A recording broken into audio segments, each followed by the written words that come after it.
Qu'est-ce qu'une conscience humaine? Une conscience humaine est une conscience qui est issue d'une sphère cosmique.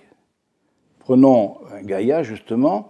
Donc, je rappelle que la Terre est le plan matériel de la conscience planétaire Gaïa et qu'il y a d'autres plans qui sont attachés à cette sphère, comme le plan astral, que maintenant tout le monde connaît, le plan mental, mais il y a aussi la dimension 4, d'autres dimensions subtiles qui font partie de cet ensemble qu'on appelle une sphère cosmique. La conscience Gaïa est donc une unité et de cette conscience émergent des petites bulles individuelles.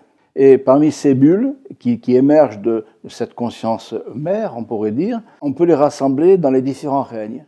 Les consciences végétales, des consciences animales, des consciences humaines.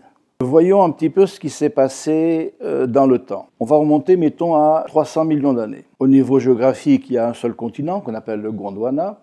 C'est l'époque des reptiles. La vie commence à se développer sur la Terre. Mais si nous regardons le plan astral, il y a dans ce plan des consciences humaines qui se développent, qui sont issues de la conscience mère et qui prennent leur autonomie tout en restant dans la sphère Gaïa. Il était prévu que dans l'évolution de ces consciences humaines, elles s'intégreraient sur ce qu'on appelle la dimension 4 de Gaïa.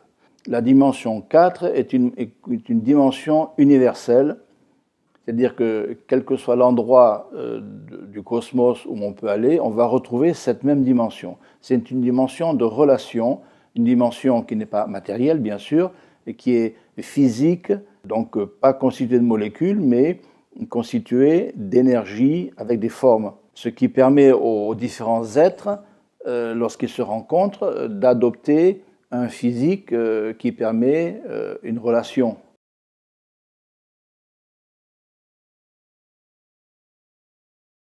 Toutes les dimensions qui existent dans l'univers s'emboîtent les unes dans les autres. Ce n'est pas comme un gâteau où les plans sont les uns au-dessus des autres.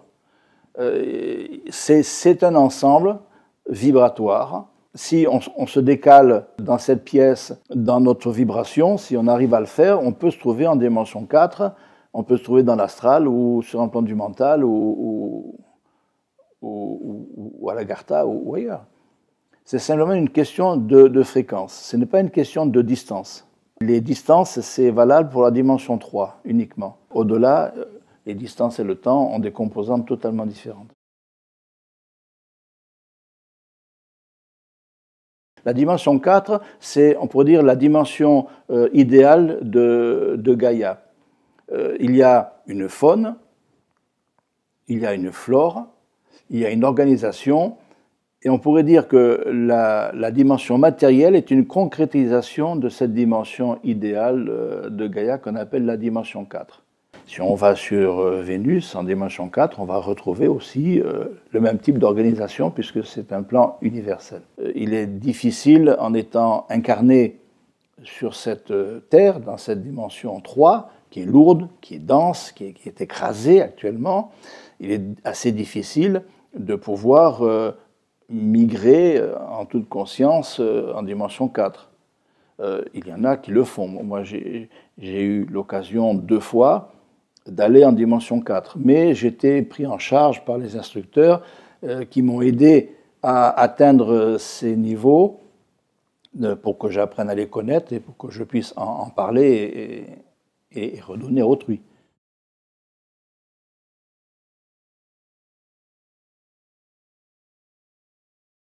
Il y a de nombreux avantages pour une conscience humaine, pour ne parler que d'elle, de faire une évolution sur des plans matériels. Il faut dire que dans le cosmos, toutes les planètes ne peuvent pas abriter une vie matérielle. Ça a été possible sur la Terre, donc c'est comme ça que la vie a pu apparaître sur Terre en étant organisée, gérée et aidée par un ensemble d'êtres évolués, bien entendu. Pourquoi on vient s'incarner sur la Terre, sur cette dimension dense? D'abord pour apprendre à ouvrir son potentiel de conscience. Pourquoi? Parce que, par exemple, sur le plan astral, les êtres qui se rassemblent par vibrations associées.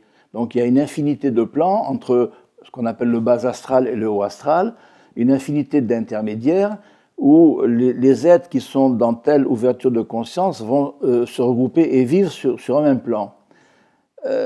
C'est facile, puisque les êtres se ressemblent.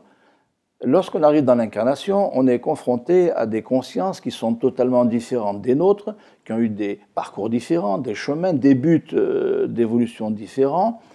Et donc, il faut apprendre à vivre, à s'équilibrer et à gérer tout cela dans la différence. On apprend aussi à redonner à autrui ce que l'on sait soi-même.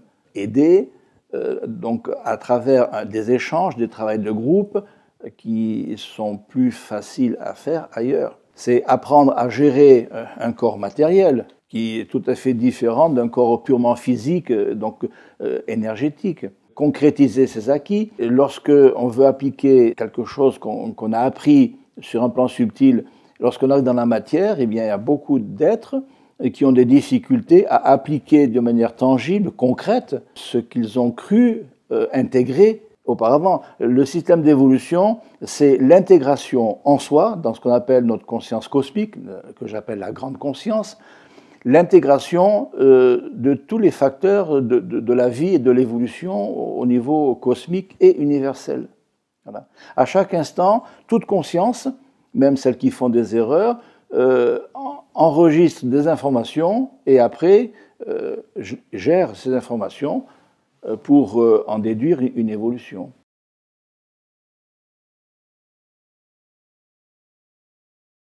Ah ben oui, ah ben oui. Je dirais même avant l'apparition.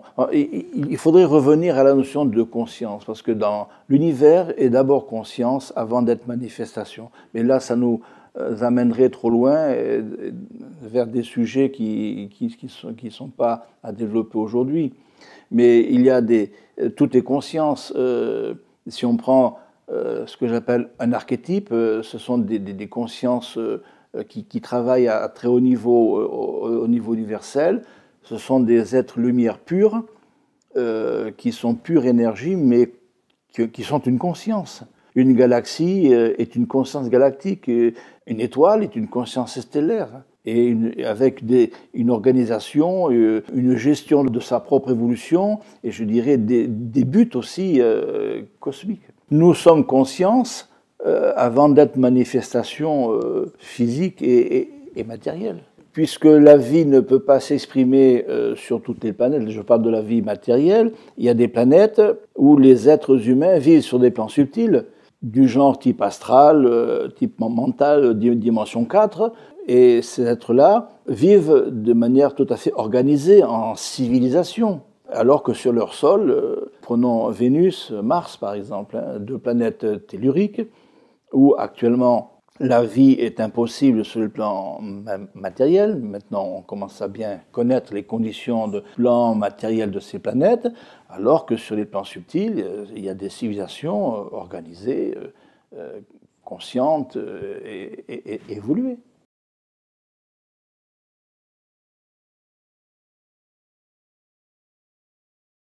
À un certain moment, puisque les conditions physiques de vie étaient propices et continuaient à se développer, eh bien, il était prévu que ces consciences auraient la possibilité de migrer de la dimension 4 vers la dimension 3 pour apprendre ce qu'est le plan matériel. Mais la différence, c'est qu'en dimension 3, qui est notre dimension matérielle, nous ne pouvons pas concrétiser un corps énergétique autour de la conscience, comme cela se fait ailleurs. Il fallait donc passer par un type de corps qui existait sur la planète. Là, nous sommes à moins 12 millions d'années. Eh bien, les instances supérieures ont regardé quels étaient les animaux qui avaient des corps, du règne animal, des consciences animales, quels étaient les corps qui seraient les plus aptes à pouvoir intégrer un peu plus tard des consciences humaines. On se situe à l'époque de moins 12 millions d'années. Il y a un règne des mammifères qui potentiellement peut accepter des consciences humaines. Le choix s'est porté sur l'ordre des primates anthropoïdes simiens, en gros la famille des grands singes. Les instances donc supérieures qui organisaient la vie et préparaient l'incarnation des consciences sur le plan de la matière ont accéléré vibratoirement quelques simiens et ils ont observé ce qui se passait. Dites-vous que sur chaque planète, les corps qui se développent dans le règne animal sont différents d'ici. Donc les conditions ici ou là ne sont pas les mêmes. Donc l'observation a montré que ce qu'on appelle le proconsul était le plus favorable pour être préparé à recevoir des consciences humaines. Les autres de la famille des grands singes ont été accélérés aussi, mais ils n'ont pas été retenus et ils ont continué leur évolution, c'est-à-dire les chimpanzés, les gorilles ou les orang-outans, qui n'ont pas été retenus, ils ont continué à vivre en tant que conscience groupe et non pas conscience individualisée. Et c'est là où j'ai compris qu'était le fameux chaînon manquant, parce que la science se demande comment, parce qu'elle a compris que nos corps venaient des grands singes, mais il y a quand même un trou, et ce trou, c'est cette accélération vibratoire. À mon avis, c'est le fameux chaînon manquant. Le corps proconsul a été aidé pour se développer, pour qu'un jour, il puisse acquérir, intégrer ces fameuses consciences humaines.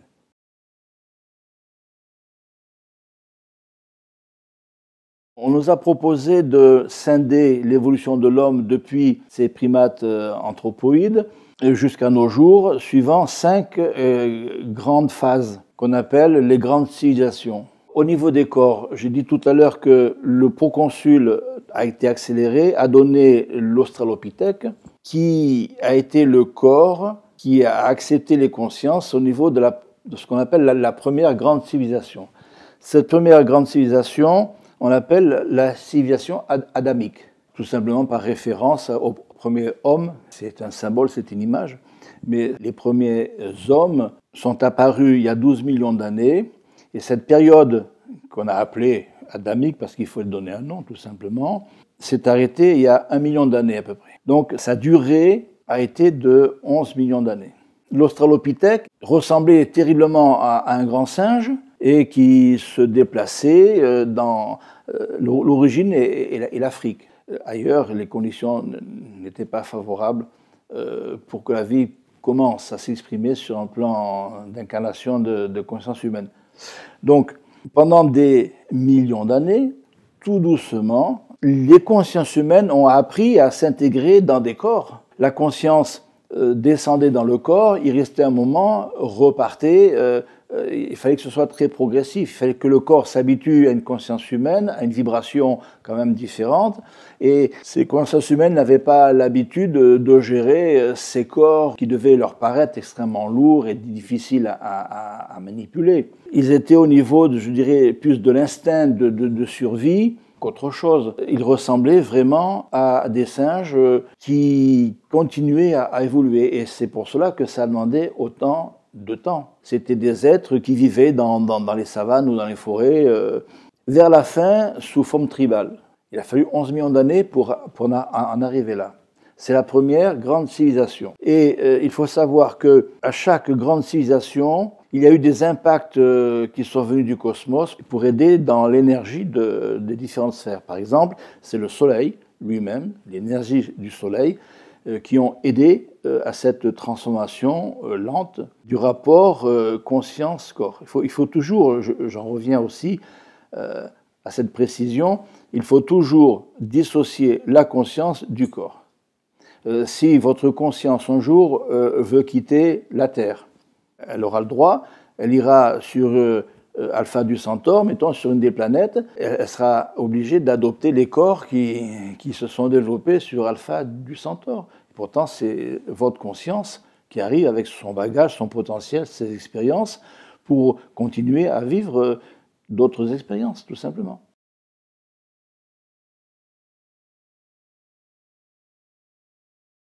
Au fur et à mesure que le temps a passé, vous allez comprendre que les consciences se sont attardés sur le plan de la matière, parce qu'au début, il était bien question de faire des allers-retours entre dimension 4 et dimension 3, mais de ne pas y séjourner.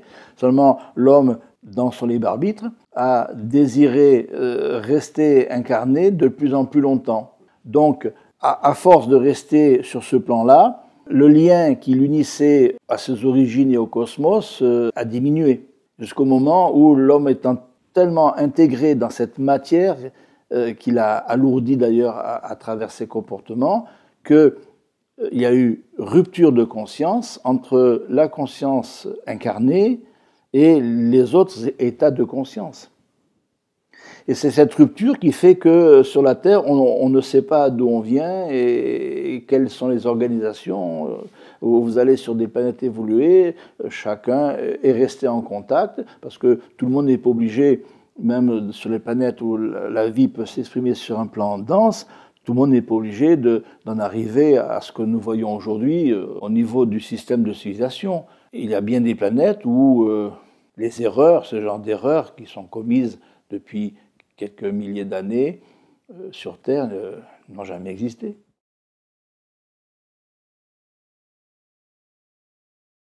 Il n'y a pas forcément de rupture brutale et immédiate d'une civilisation à l'autre. C'est un mouvement.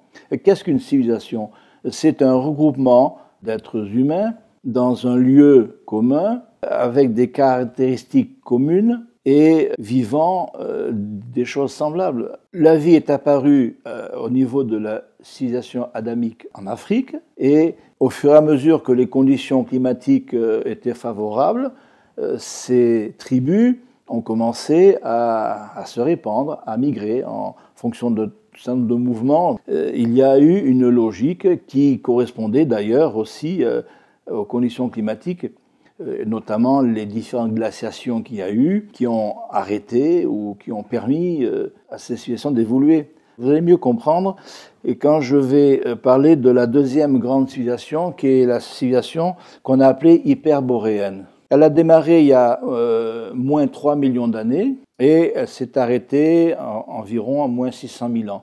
Alors, les dates que je donne, là aussi, ce sont des approximations. Les lieux où ces êtres ont évolué, il y a eu le Groenland, qui a été habitable pendant un temps en fonction de modifications climatiques, mais aussi, en même temps, l'Australie, l'Indonésie, la Nouvelle-Guinée, la Chine, l'Inde du Sud. Donc on voit déjà cette répartition. Qu'est-ce qui s'est passé pendant ce temps-là? Eh bien, les consciences ont appris à s'organiser en tribus qui se sont différenciées suivant les lieux, justement, de vie. Les êtres ont appris à domestiquer leur environnement. Ils ont développé les 5 sens physiques que nous connaissons, dont la dextérité, qui a permis de commencer à créer des outils. L'apogée a été au Groenland, c'est pour ça que nous avons décidé, entre nous, c'est-à-dire les 4 qui avons travaillé sur ce sujet, il fallait bien donner des noms, on l'a appelée hyperboréenne. Pourquoi? Parce que le summum de cette civilisation était au Groenland. Elle s'est arrêtée parce qu'il y a eu une glaciation qui fait que les êtres n'ont plus rester là et qu'on continue à évoluer ailleurs, géographiquement sur la planète. La technologie n'existait pas. C'était des tribus d'hommes qui encore ressemblaient plus ou moins à des grands singes, mais qui vivaient en tribu et qui savaient s'organiser. En parallèle avec ces types de corps que j'expliquais, Homo habilis, Homo erectus, il y a eu 3 autres types de corps qui se sont développés, le pithécanthrope, le synanthrope et l'atlanthrope. Et on va y revenir parce que, si je les nomme, c'est parce qu'il y aura un lien avec les autres civilisations. La sphère qui a aidé à l'évolution de la civilisation hyperboréenne, c'est la planète Uranus. Nous avons besoin, et de tout temps et encore maintenant, il y a des énergies qui viennent du cosmos de différentes manières qui vont aider l'homme dans son évolution. Et nous en arrivons à la 3e, qu'on commence à connaître maintenant, c'est ce qu'on appelle la civilisation lémurienne. Alors cette civilisation a commencé à vivre il y a 700 000 ans pour se terminer il y a 200 000 ans. Alors vous remarquez qu'il y a quand même des périodes de chevauchement. Comme je disais tout à l'heure, une civilisation ne s'arrête pas brutalement, d'autant plus que ce sont des lieux géographiques différents, donc les êtres ont appris à se déplacer et à se rencontrer aussi. Cette civilisation lémurienne, elle s'est développée dans le sud de l'océan Pacifique. À l'époque, il y avait beaucoup de terres émergées qui permettaient à des êtres de vivre, de se développer. Actuellement, il reste quelques îles par le mouvement des plaques tectoniques, mais à l'époque, il y en avait beaucoup plus. C'était presque un sous-continent qui permettait à une population grandissante en nombre de pouvoir évoluer à ces niveaux-là. Le continent, d'ailleurs, a commencé à s'engloutir il y a 400 000 ans, tout doucement, quelques centimètres par an. Actuellement, il faut savoir que aussi notre géographie change au niveau de quelques centimètres par an aussi. C'est ce mouvement, cette transformation. On parlait du Gondwana tout à l'heure, c'était un seul continent qui était émergé sur la planète. Et après, ce continent s'est scindé en différentes parties qui ont formé petit à petit la configuration géographique actuelle.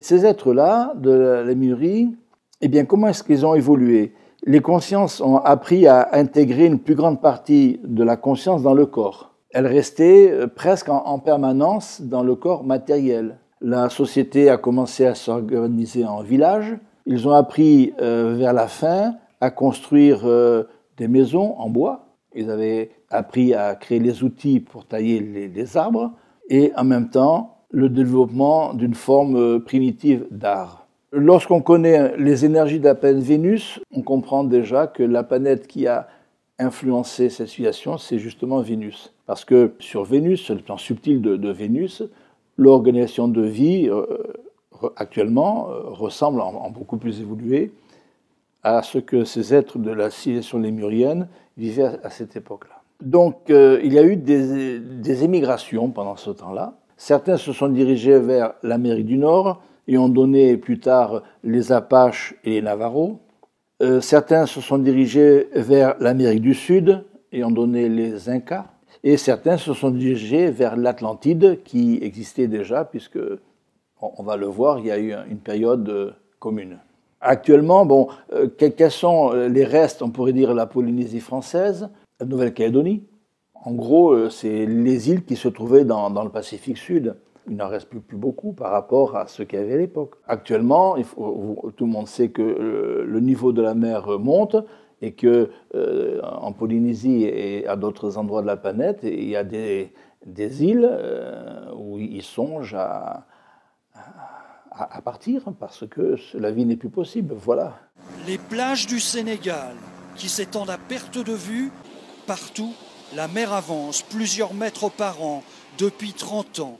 Ça, c'est la mosquée, elle était en plein milieu du village. Notre village s'étendait jusqu'à là-bas. La mer était beaucoup plus loin, au moins 300 mètres. Les autorités ont ouvert une brèche de 4 mètres il y a 10 ans, le long de la langue de Barbarie. Le trop-plein du fleuve devait se déverser dans la mer.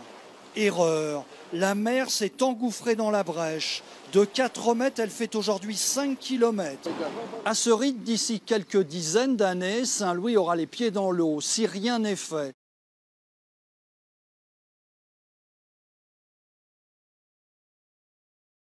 Dès l'instant où vous allez migrer sur un autre endroit de la planète, vous allez vous transformer et être influencé par ce qui se vit à l'autre endroit. Alors, on va dire, la civilisation s'arrête puisqu'elle n'est plus, on ne peut plus vivre dans les mêmes conditions là. Une civilisation, c'est, on a dit tout à l'heure, des conditions identiques dans un même lieu, etc. Mais il n'y a pas de problème puisque en Atlantide, au début, il y avait des êtres qui venaient de la Lémurie et qui se sont installés. Nous en arrivons maintenant à la civilisation suivante, qu'on appelle la civilisation Atlante, qui a démarré il y a 400 000 ans et qui s'est terminée il y a 10 000 ans. Donc il y avait ce que j'appelle un sous-continent avec de nombreuses îles et beaucoup de terres émergées qui formaient cette Atlantide qui s'est enfoncée elle aussi dans l'océan mais dans des conditions un peu particulières qu'on verra tout à l'heure. Mais il subsiste actuellement les Bermudes, les Bahamas, Cuba, Haïti, la Jamaïque, les Antilles. les consciences ont forgé là une véritable civilisation technologique, assez poussée et par certains côtés plus avancée que la nôtre actuellement. L'île de l'Atlantide a atteint un très haut degré de civilisation. Elle compte 10 royaumes avec une grande capitale commune. Mais les Atlantes sont devenus laids et orgueilleux. Et Zeus a décidé de les punir. Ils avaient acquis une grande connaissance des lois de la nature. Ils savaient utiliser des énergies, comme l'énergie solaire, notamment, à travers d'immenses cristaux. L'énergie des volcans aussi. Ils ont bâti des villes en dur. Ils ont appris même à avoir de l'eau dans les parties désertiques en condensant la vapeur d'eau de l'atmosphère, ce qu'on commence à faire actuellement. Mais seulement ces êtres-là, étant donné qu'il y a eu l'apparition sur le plan de la Terre de beaucoup de consciences extérieures à la Terre, notamment Alpha du Centaure, la constellation d'Orion, avec des planètes qui venaient de Bételgeuse, Bellatrix, Aldébaran. Donc ce sont des consciences qui venaient de l'extérieur et qui, je crois, avaient des choses à comprendre quand même, parce que pendant cette civilisation est apparue la notion de violence. Les Atlantes ont élaboré un système pyramidal, c'est-à-dire qu'au-dessus, il y avait ceux qui gouvernaient, la société, les grands prêtres, les techniciens, et puis ensuite les différents systèmes jusqu'aux êtres de base qui n'avaient pas droit au chapitre. Mais seulement, à partir d'un certain moment, les êtres qui vivaient dans les différents endroits de cette grande partie de l'Atlantide ont commencé ils étaient tellement dissociés qu'ils ont commencé à se battre. Et les défauts humains que l'on connaît maintenant dans les comportements ont été accélérés à cette époque-là. Et comme ils avaient acquis une technologie très poussée, ils étaient capables quand même de manipuler l'ADN, comme on fait maintenant. Ils étaient capables de vouloir transformer les corps humains pour en faire des esclaves. Bon, ils ont fait beaucoup d'erreurs. D'ailleurs, quand je vois ce qui se passe dans certaines recherches actuellement, j'ai tendance à me dire que ce sont d'anciens Atlantes qui n'ont pas encore compris et qui sont réincarnés pour évoluer et qui ont tendance à refaire les mêmes erreurs.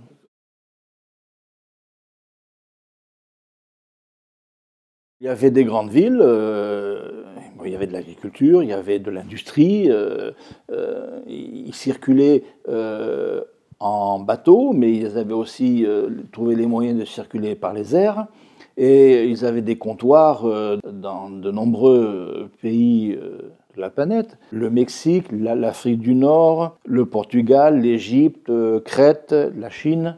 Ils se sont répandus un peu partout. C'est un scoop que je vais vous donner. Vous êtes en droit de ne pas croire ce que je vais dire. Mais comme un jour a dit M. Dorier, si certains esprits chagrins ne croient pas en l'existence de certaines réalités, ça n'empêche pas que ces réalités existent. C'est de l'humour, mais j'aime bien cette façon de voir les choses.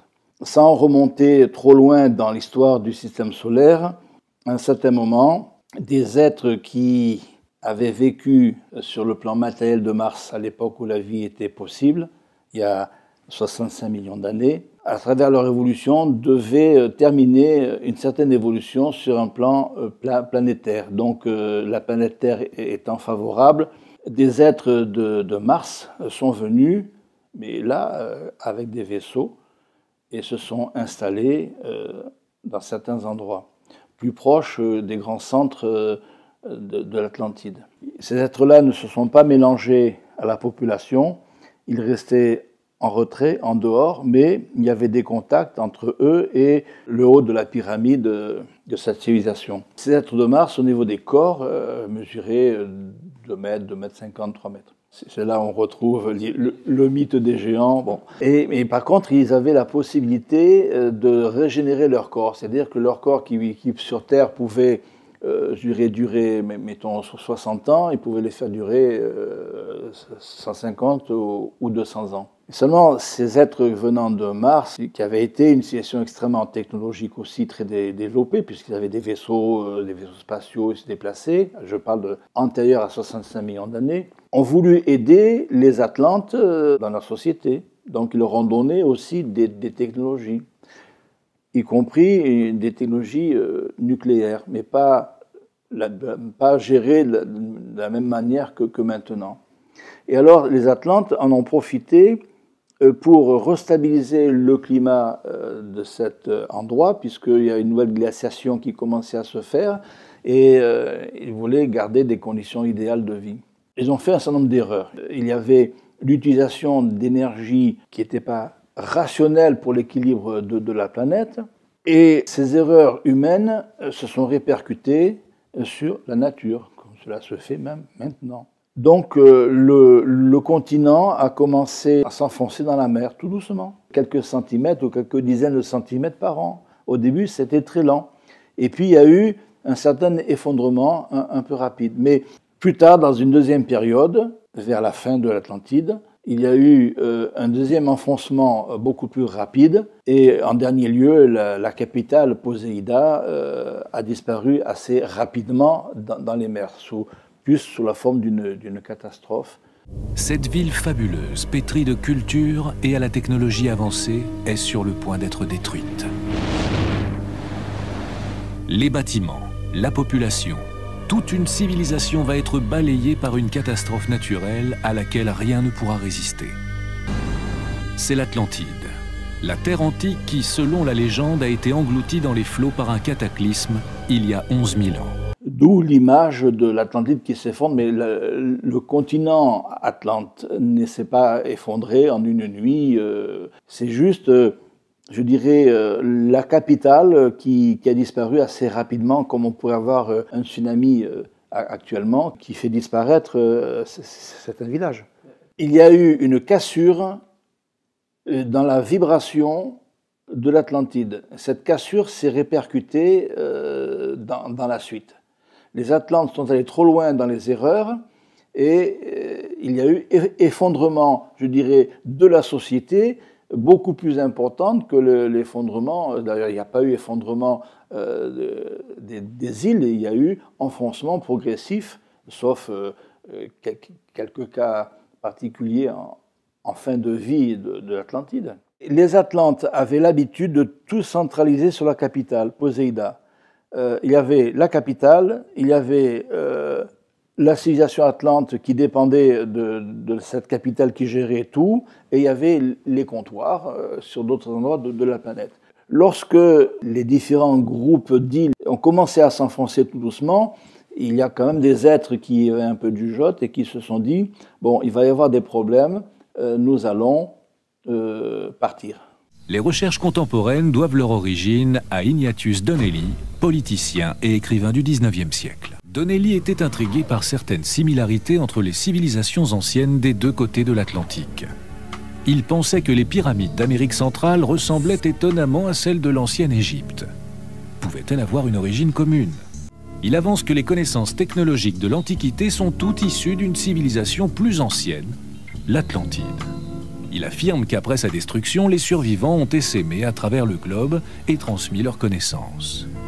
Ainsi seraient nées les pyramides égyptiennes et les temples mayas du Mexique. Il y a des colonnes d'êtres qui ont quitté la zone géographique de l'Atlantique Nord et qui ont commencé à aller ailleurs. Imaginez-vous que les Basques sont des descendants d'Atlante. Amérique du Nord, qui ont donné plus tard les Iroquois, les Sioux et les Hurons.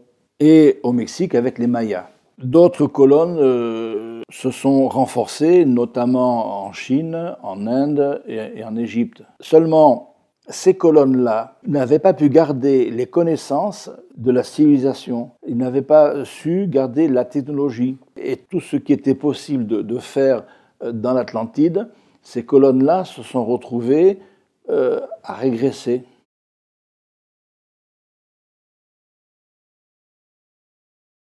Imaginez-vous qu'il y a des êtres avec des appareillages qui ont déterminé qu'il y a des pyramides qui sont immergées à quelques dizaines de mètres de la surface de l'eau dans ces endroits-là. Ils ont trouvé des monuments cyclopéens. Mais l'homme dont les théories au sujet de l'Atlantide ont fait le plus de bruit au XXe siècle est sans conteste le mystique et soi-disant visionnaire Edgar Cayce. Il prétendait avoir des visions d'un continent qui s'était effondré dans l'océan à la suite de 3 grandes catastrophes et dont il ne restait plus qu'un groupe d'îles probablement situées dans la mer des Caraïbes.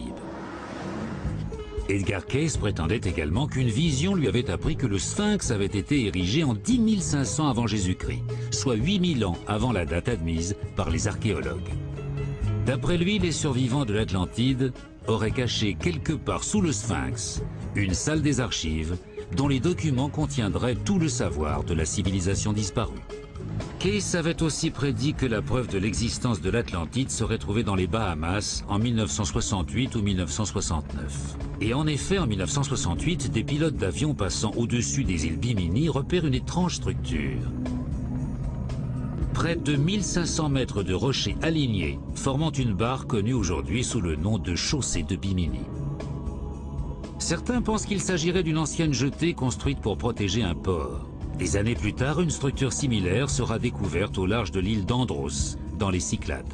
Ils ont trouvé des traces, d'ailleurs, pas seulement dans cet endroit-là, mais dans d'autres endroits de la planète. Si on veut chercher avec les moyens, les sonars et la technologie qui est à notre disposition actuellement, c'est bien connu, il y a beaucoup de choses qui ont existé et qui existent encore au fond. Seulement, bon, ça intéresse que quelques idéalistes de savoir ce qu'il y a là. Mais ça n'intéresse pas les grands groupes financiers qui sont capables de financer ces expéditions. La 5e grande civilisation a redémarré, comme tout le monde le sait, au Moyen-Orient, Mésopotamie, avec les Sumériens notamment. Donc la civilisation égyptienne qui avait bénéficié d'énormément d'apports atlantes, ce qui a permis à cette civilisation de se développer rapidement. La construction de la Grande Pyramide qui date de 12 000 ans. On pourrait expliquer dans le détail ce qui s'est passé à cette époque au niveau de la Grande Pyramide, mais elle a été construite pour aider la civilisation atlante qui avait disparu prématurément, pour aider les énergies à basculer vers la 5e grande civilisation qui est la nôtre actuellement, avec le moins de perturbations possible. Il émane de ce monument quelque chose d'extraordinaire. Nous pouvons dire que cela influencera probablement notre société de demain. Ça va jusque-là, parce que ce sont des révélations tellement importantes et avec des preuves absolument indiscutables et mathématiques que cela peut avoir une influence considérable. Robert Bauval, que nous connaissons d'ailleurs personnellement, a créé un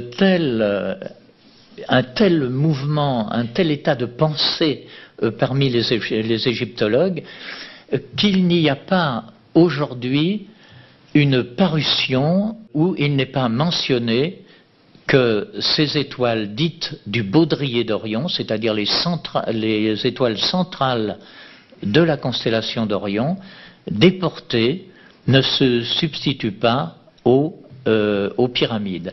C'est l'étoile Sirius qui était chargée d'aider cette nouvelle civilisation qui est la nôtre, et pour le passage de Mars, puisque c'est la planète Mars qui gérait la civilisation atlante.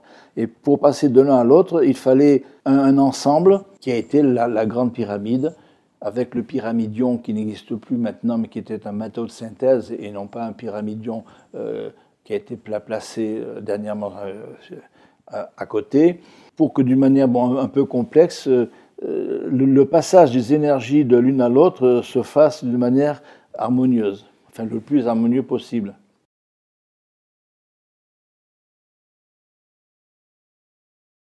Je pourrais dire que de tout temps, les êtres de l'espace ont été présents sur la Terre, technologiquement, physiquement, matériellement. Au niveau de la Lémurie, des êtres venaient de Vénus se densifier pour pouvoir être mélangés à la population et les aider à vivre selon la façon de vivre vénusienne qui est très agréable, qui est très évoluée. On parle de Mars justement, puisque Mars aidait la civilisation de l'Atlantide. Certains sont venus donc avec armes et bagages, et puis d'autres sont venus aussi avec des vaisseaux provenant des plans subtils de Mars.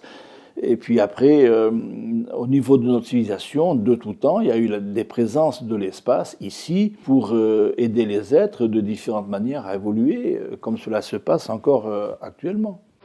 Рассказываю вам первый и последний раз. Вместе с передачей чемодана с ядерными кодами президенту страны приносят специальную папку. На ней написано «Совершенно секретно». И она целиком и полностью посвящена пришельцам, которые посетили нашу планету. Одновременно предоставляется доклад от абсолютно закрытой спецслужбы, которая занимается контролем пришельцев на территории нашей страны. Значит, две эти папки передаются вместе с ядерным чемоданом. После прекращения полномочий, соответственно, эти папки передаются новому президенту.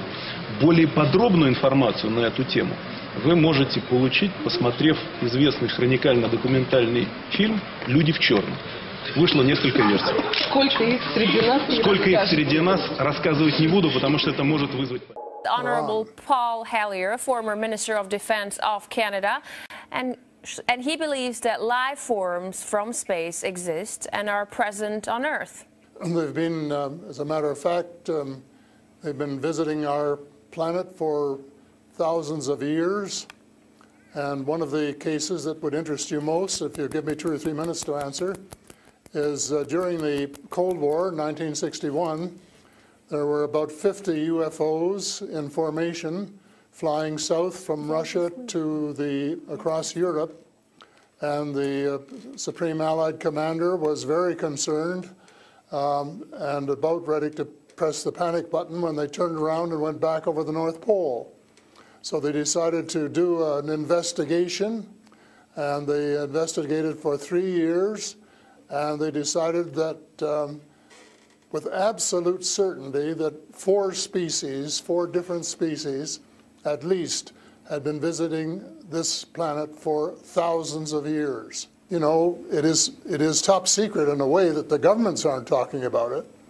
But if you listen to the whistleblowers and the people who have worked in the industry and who know what is going on, there is just a lot of information out there, and it doesn't take very long to get your hands on it.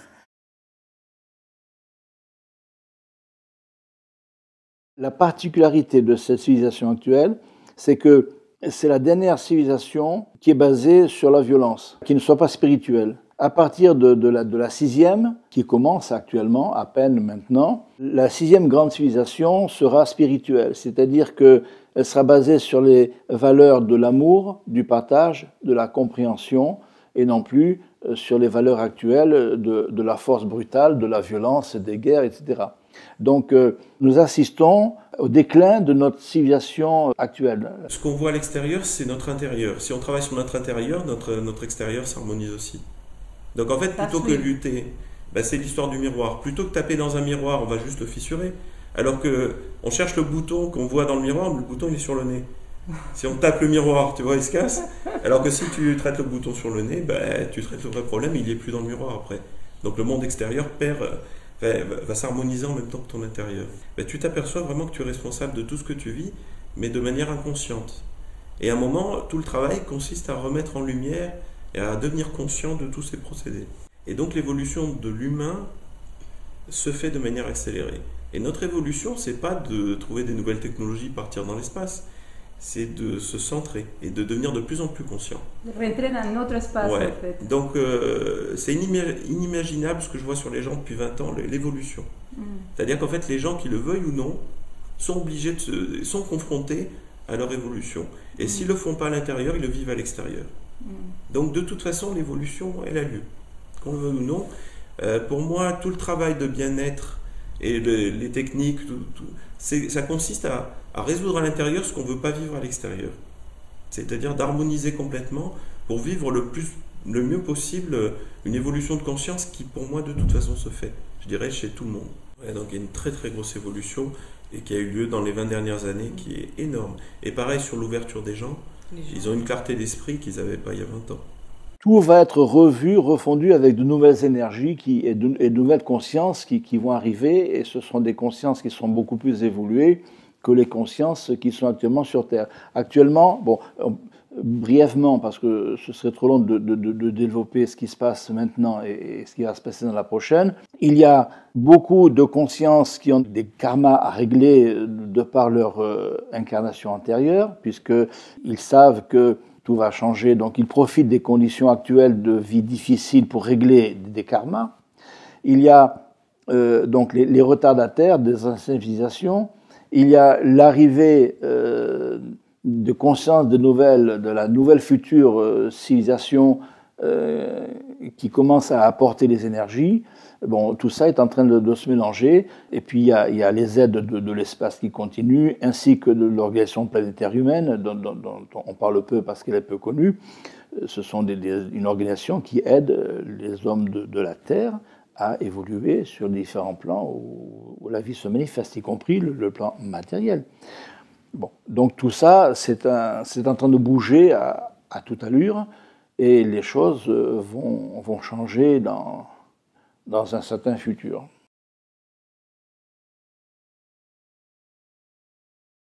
J'ai remarqué les prémices d'une prise de conscience au-delà de la matière au début du XXe siècle. Il y a certaines personnes qui ont commencé à intervenir, à recevoir des informations et à organiser cela. Ils ont donné des enseignements. Entre autres, Madame Blavatsky et bien d'autres dont je n'ai pas les noms en tête en cet instant. Et puis, après la Deuxième Guerre mondiale, il y a eu les influences de l'espace qui ont commencé à se manifester d'une manière tangible, notamment avec Adamski, qui a été contacté lui aussi physiquement et qui a consacré sa vie à redonner les informations qu'il avait reçues. Et à partir de là, il y en a eu d'autres qui ont suivi le mouvement. Donc il y a eu des prises de conscience qui ont commencé à se faire, mettons, il y a un peu plus d'une centaine d'années. Et ça va se poursuivre dans les temps futurs. Mais je ne peux pas savoir exactement quand va s'arrêter cette civilisation. Je sais que la nouvelle civilisation commence à émerger, et on sent, lorsque on recherche un petit peu les informations, que les prises de conscience vont vite, et il y a de plus en plus de gens qui vivent des choses qui se ressemblent. Donc, nous assistons à la mise en place des premières pierres de cette nouvelle bâtisse de la 6e grande civilisation, qui va se chevaucher avec la fin de la nôtre, mais je ne peux pas donner de date parce que ça dépend aussi du libre arbitre des hommes.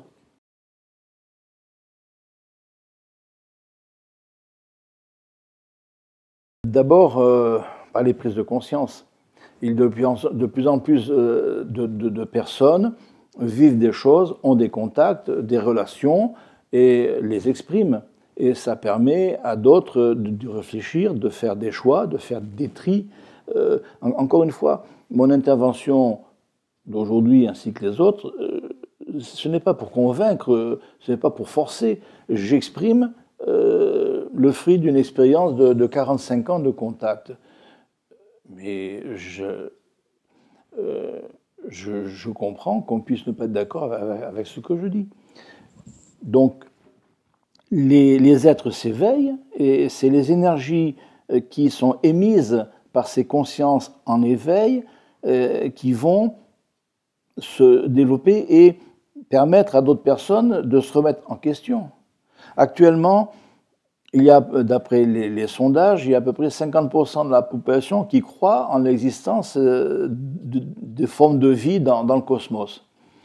Au Moyen-Âge, il y en avait pratiquement zéro.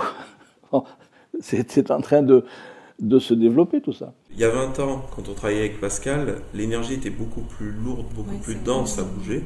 On était obligé de passer la journée pour bouger un tout petit truc. Alors avec le temps, on est devenu meilleur, mais en même temps, l'énergie est devenue tellement fluide qu'aujourd'hui, c'est une évolution exponentielle en fait. Mais pour moi, c'est une transformation extérieure.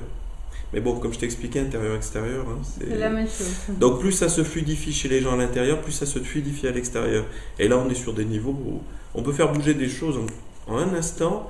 Il y a 50 ans, tu t'accrochais quoi pour faire bouger ça. Et il y a 1000 ans, quand tu vois les techniques des chamans il y a 1000 ans, elles sont, c'est le silex comparé à un iPhone quoi.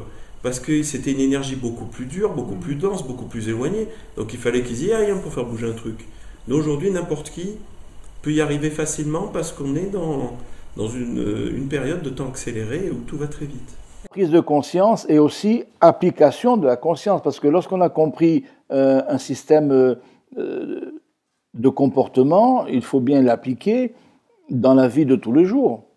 Dans la société, dans la famille, dans l'éducation, dans toutes les formes de notre vie actuellement, il faut être conforme aux idéaux que l'on découvre.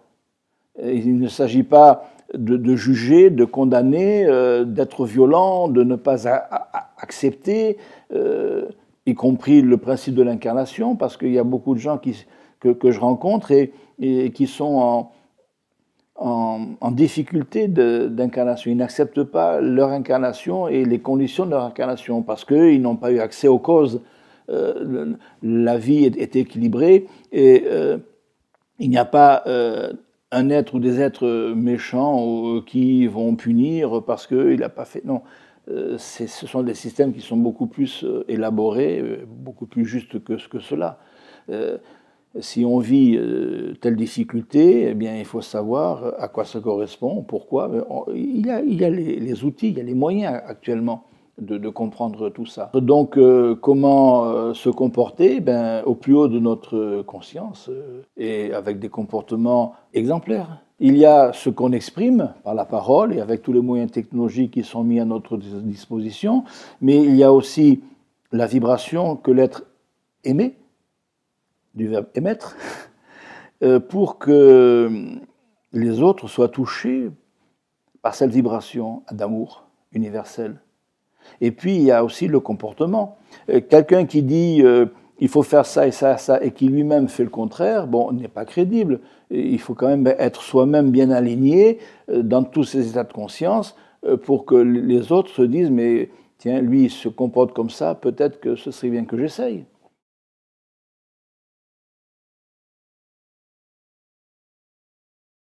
Lorsque l'homme est apparu sur la Terre, ces forces dites contraires n'existaient pas, en aucun lieu, sur aucun plan. Ces forces dites contraires ont été créées par les pensées, les comportements, les actions des hommes pendant ces 12 millions d'années et qui ont généré des énergies qui n'étaient plus alignées par rapport aux forces de la lumière universelle. Qu'est-ce que ces énergies? C'est de l'ombre. Qu'est-ce que l'ombre? C'est un endroit qui n'est plus éclairé par la lumière. Et c'est à tel point que ces forces dites négatives sont devenues vivantes, intelligentes. Ce sont des forces planétaires, on appelle ça des égrégores, qui agissent pour préserver leur vie. Elles ont été créées par des erreurs humaines et elles sont vivantes. Alors, qu'est-ce qu'elles cherchent à faire? À survivre. Donc, pour survivre, il faut qu'elles continuent à créer de l'ombre. Et c'est la lutte de l'ombre et de la lumière qui se fait actuellement d'une manière beaucoup plus cruciale qu'auparavant, étant entendu qu'au fur et à mesure que les forces de la lumière vont pouvoir se développer, les forces de l'ombre vont régresser.